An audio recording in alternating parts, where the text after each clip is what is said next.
এই সিজনে সেলিব্রেট করার মতো তেমন কিছুই নেই ইউভেন্তুসের। সেরিয়াতেও তারা 6 কি 7 নম্বরে রয়েছে। সেরিয়া জিতবে না, এটা মোটামুটি বলেই দেওয়া যায়। চ্যাম্পিয়ন্স লিগের অবস্থাও খারাপ, কিছুদিন আগে প্লে অফে হেরে গিয়েছে টার্কিশ ক্লাব গালাতাসারাইয়ের কাছে। আবার কোপা ইটালিয়ার দিকেও যদি তাকায়, কিছুদিন আগে অ্যাটালান্টার কাছে কোয়ার্টার ফাইনালে তারা হেরে গিয়েছে। তো মোটামুটি বলে দেওয়া যায় যে এই সিজনে ইউভেন্টাস মোটামুটি ট্রফিলেসি কাটাচ্ছে। তো তাই বলে কি ইউভেন্টাসের এই সিজনে পজিটিভ দিক বলতে কোনো কিছুই নেই? অফকোর্স আছে। আমরা যদি একটু খুঁজি তাহলে অবশ্যই ভবিষ্যতের জন্য ইতিবাচক কিছু জিনিস পাবো, যেটার উপর ভর করে আগামীতে লুসিয়ানো স্প্যালেত্তির দল দুর্দান্ত খেলতে পারে। এদের মধ্যেই একজন এবং আমার দৃষ্টিতে তর্কযোগ্য হবে অন্যতম গুরুত্বপূর্ণ হলো তাদের ক্যাপ্টেন ম্যানুয়েল লোকাটেল্লির ফর্ম। গত কয়েক মাস ধরে ম্যানুয়েল লোকাটেল্লি যেরকম দুর্দান্ত খেলছেন ইউভেন্টাসের হয়ে, এবং নতুন কোচ লুসিয়ানো স্প্যালেত্তির আন্ডারে যেরকম অসাধারণ খেলছেন, দ্যাট নিডস রেকগনিশন। আমরা অনেক সময় স্প্যানিশ লা লিগা বা ইংলিশ প্রিমিয়ার লিগের জন্য মুগ্ধ হয়ে ইটালিয়ান সেরিয়ার দিকে অত বেশি নজর দিতে ভুলে যাই।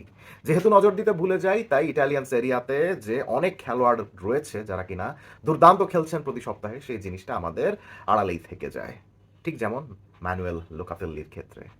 এই সিজনে ভালো মিডফিল্ডারদের তালিকা করতে বসলে আমার মনে হয় না খুব বেশি মানুষের তালিকার মধ্যে লোকাতেল্লির নামটা থাকবে। ইটালির এই মিডফিল্ডার এসি মিলানে ব্রেকআউট করলেও সেখানে পর্যাপ্ত পরিমাণ সুযোগ পাননি, তাই যোগ দিয়েছিলেন সাসুওলোতে। সেখানে আলো ছড়িয়ে নজরে পড়েছিলেন ইউভেন্টাসের। বেশ কয়েক বছর ইটালির জাতীয় দলেও রেগুলার খেলছেন। ইউরো জেতায় বেশ ভালোই ভূমিকা রেখেছিলেন। তবে এত কিছুর পরেও বিশ্বের সেরা মিডফিল্ডারদের তালিকা করতে বসলে অনেকের লিস্টেই তাকে খুঁজে পাওয়া যাবে না। এর পেছনের মেইন কারণ তো একটা বললামই, প্রিমিয়ার লিগ বা লা লিগার তুলনায় সেরিয়া নিয়ে মানুষের তেমন কোনো লাফালাফি থাকে না কখনোই, যে কারণে এই লিগে দুর্দান্ত খেললেও পাদ প্রদীপের আড়ালেই থাকতে হয় মোস্টলি। আরেকটা কারণ রয়েছে, সেটা অন্যতম গুরুত্বপূর্ণ কারণ, সেটা লিগে লোকাটেল্লির ইনকনসিস্টেন্সি। লোকাতেলি যে খুব বেশি কনসিস্টেন্ট মিডফিল্ডার গত কয়েক বছর ধরে সেটা বলা যাবে না, কিন্তু এই সিজনে তিনি যথেষ্ট কনসিস্টেন্টলি পারফর্ম করছেন। এই সিজনে ইউভেন্টাসের অন্যতম প্রধান ভরসার নাম এই লোকাতেল্লি। কোচ লুসিয়ানো স্পেলেত্তির আন্ডারে মেইনলি এরকম 3-4-2-1 ফরমেশনে খেলা ইউভেন্টাসের ডাবল পিভটের মধ্যে সাধারণত ডান দিকেই খেলছেন এই লোকাতেল্লি।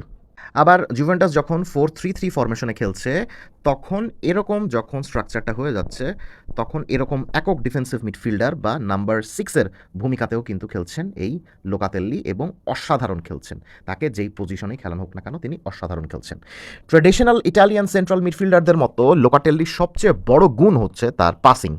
যে কোনো লেংথের, যে কোনো দৈর্ঘ্যের পাস দিয়ে পেছন থেকে বল প্রোগ্রেস করে সামনে পাঠাতে পারেন তিনি সতীর্থদের সঙ্গে ছোট বড় কম্বিনেশনের মাধ্যমে। সতীর্থদের কাছ থেকে পাস রিসিভ করার সময়ও নিজের পজিশনটাকে এমনভাবে রাখেন যাতে পাস পায়ে আসার পর সঙ্গে সঙ্গে প্রতিপক্ষের প্রেসের শিকার যেন না হওয়া লাগে। ক্যারিয়ারের এই পর্যায়ে এসে বেশ ভালোই প্রেস রেজিস্ট্যান্ট মিডফিল্ডার হয়েছেন, যে কারণে প্রেস করে তার পা থেকে বল সেভাবে কেড়ে নেওয়া যায় না। তার গেম রিডিং অসাধারণ। পায়ে বল আসার আগেই বুঝে ফেলতে পারেন যে মাঠের কোন জায়গায় কি হচ্ছে এবং কোন দিকে পাস পাঠানোটা বেশি দরকার। লুসিয়ানো স্পেলেত্তি ইউভেন্টাসের দায়িত্ব নেওয়ার পরপরই দলে একজন ডিপ লাইং প্লেমেকার চেয়েছিলেন। স্পেলেত্তির দলে যে ধরনের খেলোয়াড় লাগেই। স্পেলেত্তির রোমায় যেমন ছিলেন ডেভিড পিৎজারো, ইন্টার মিলানে মার্সেলো ব্রোজোভিচ, নাপোলিতে স্তানিস্লাভ লোবোৎকা। ইতালির দায়িত্বে যখন ছিলেন তখন এই ম্যানুয়েল লোকাতেল্লিকে দিয়ে ডিপ লাইন প্লেমেকারের কাজ করাতে পারছিলেন না লুসিয়ানো স্পেলেত্তি, যে কারণে লোকাতেল্লির জায়গায় অনেক সময় নিকোলো ফ্যাগিওলিকে খেলাতেন এই স্পেলেত্তি, যিনি কিনা বর্তমানে ফিওরেন্টিনায় খেলছেন। তাই স্পেলেত্তি যখন ইউভেন্টাসের কোচ হয়ে আসলেন, তখন অনেকেই ভেবেছিলেন যে হয়তোবা নতুন একজন ডিপ লাইন প্লেমেকারকে নিয়ে আসবেন তিনি। এমনকি এসেই দলের টেকনিক্যাল ডিরেক্টর ড্যামিয়ান কমলিকে একটা আবদার করেছিলেন যে আমার একজন ডিপ লাইন প্লেমেকার লাগবেই। কিন্তু ম্যানুয়েল লোকাটেল্লি যেরকম দুর্দান্ত খেলা শুরু করেছেন স্প্যালেত্তি আসার পর থেকেই, সেটা দেখে স্প্যালেত্তি আর নতুন কোনো ডিপ লাইন প্লেমেকারের দিকে যাননি। খেলার স্টাইলের সঙ্গে বায়ার্ন মিউনিখের ইয়োসুয়া কিমিখের তুলনা দেওয়া যেতে পারে। কিমিক যেমন ডাবল পিভট মিডফিল্ডে অসাধারণ খেলেন, দলের ফার্স্ট ফেজ বিল্ড আপ সামলান পাশে একজন সঙ্গীকে নিয়ে, লোকাটেল্লিও মূলত এই সিজনে সে কাজটাই করছেন খেপ্রেন থুরামকে পাশে নিয়ে। মিডফিল্ড থেকে ক্রমাগত লাইন ব্রেকিং পাস দিয়ে আক্রমণ ভাগে বল পাঠাতে পারেন লোকাটেল্লি। বল সামনে পাঠানোতে তার জুড়ি মেলা ভার।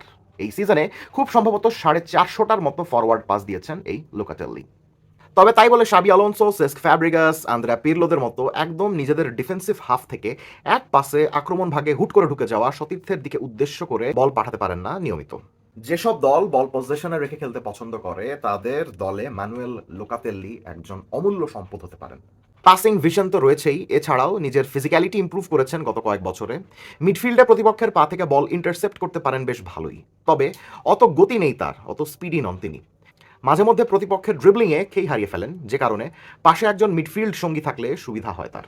কয়েক বছর আগেও একক ডিফেন্সিভ মিডফিল্ডার হিসাবে খেলার মতো ডিফেন্সিভ অ্যাওয়ারনেস ছিল না তার, কিমিখের মতোই আর কি।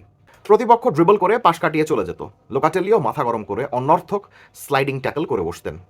এখন সেসব সমস্যা কমেছে অনেক। সব মিলিয়ে পজিশন বেসড কোনো একটা দলে যদি অপেক্ষাকৃত ডিফেন্সিভ মিডফিল্ড পার্টনারের পাশে তাকে খেলানো হয়, তাহলে প্রতি সপ্তাহে বিশ্বমানের পারফরম্যান্স উপহার দেওয়ার সামর্থ্য রয়েছে তার। প্রতিপক্ষ তার কদর বুঝে গিয়েছে। মিডফিল্ডে লোকাতেল্লিকে টাইট মার্কিংয়ের মধ্যে রাখলে যে ইউভেন্টাস মাঝখান থেকে তেমন ক্রিয়েটিভিটি দেখাতে পারবে না, এটা বুঝে গিয়েছে তারা। লোকাটেল্লিকে আটকাতে পারলে ইউভেন্টাসের ভঙ্গুর ডিফেন্স আরও খেই হারিয়ে ফেলে, বল প্রোগ্রেশনও বাধাগ্রস্ত হয় অনেক। ইউভেন্টাসেরও 2030 সাল পর্যন্ত চুক্তি নবায়ন করতে পারেন লোকাটেল্লি, এমনটা শোনা যাচ্ছে। ইউভেন্টাসের ক্যাপ্টেন হয়ে কাটিয়ে দিতে চান অনেক বছর।